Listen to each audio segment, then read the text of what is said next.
Counterlogic Gaming is one of the oldest professional League of Legends teams. They're known for their strong personalities and frequent roster changes, the most notable of which happened just recently. After avoiding relegation in the spring split of the League Championship Series, CLG looks to make a run at the playoffs with some new additions as well as a familiar face in a new role. I sat down with Hotshot to talk about his recent moves. So Hotshot, as many people know, you've recently stepped down as the top laner for Counterlogic Gaming. Do you want to talk a little bit about that decision? Yeah, sure. So one of the biggest reasons why I stepped down from top lane is just stress, you know? It gets to you after a while to keep on just playing and playing and playing. You get burnt out. I just wasn't feeling the desire to win as much and the desire to kind of like push myself. And I felt I needed to take a step back and kind of like find that.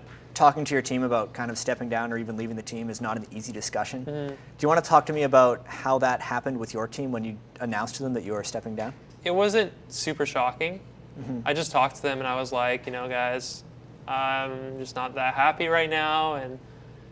And they knew I was like really stressed all the time because not only am I a player, I'm like the business owner. I'm like the manager of CLG too. Right. And everything compounds on each other, and it just gets a little too hectic sometimes. What's your life been like since you've made the announcement? My life took a drastic turn, right? I went from having like this routine and the schedule of constantly just practicing and practicing and practicing and practicing to almost nothing. Everybody on CLG has had like years and years of experience. Everybody knows how to kind of coach themselves. And so I'm just trying to be like a mediator whenever I can, and there's ever a question. So is that what you're going to be trying to do for the CLG core team now? Are you going to be kind of like an outside coach, an advisor, or are you a main coach? I'm just an advisor right now, if anything. Talk about CLG a little bit more, actually. How do you think, with Niantanso and the new roster, are they a team that's going to be able to contend for World Finals? Right now, they're doing quite well. I'm not sure about contending for the World Finals. We'll have to see. I need to see how they play in the split. If they do really well, maybe I'll like say CLG can do it. CLG will make the finals, but you know, CLG has always been a team where like even if we look strong in scrims and in theory like all the players look really good on paper, for some reason we just hit brick walls. And so I just want to see a really good performance at the start of the split. And with the new CLG roster, again, you guys have huge amounts of change in your lineup. Big Fat LP's never played in the jungle before.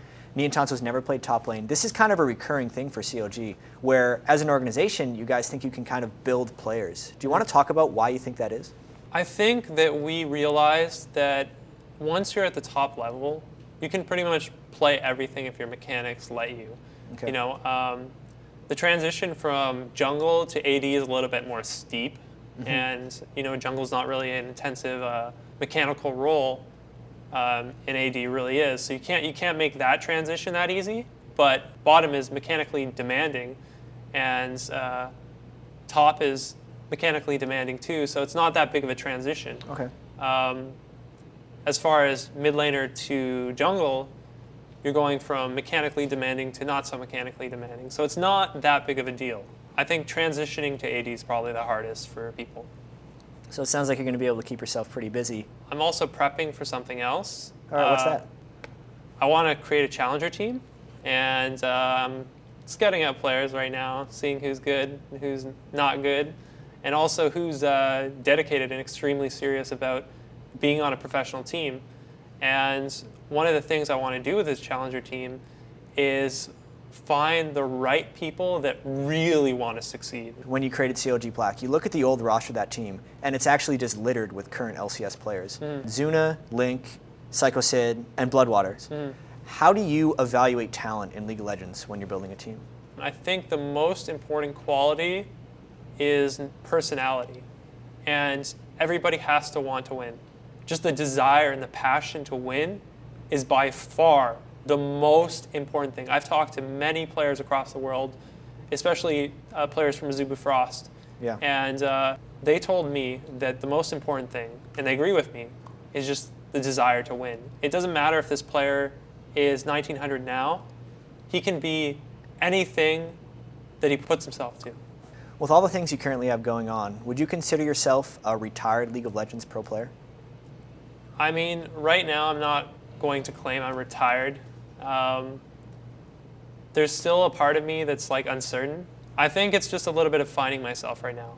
I want to feel really motivated to play again. If like the time comes and I find that passion, then I'm going back in. And I'm going to try my best to, succeed and be the best player I can be. Awesome stuff, Hotshot. Thank you very much for taking the time to talk to us. Thank you.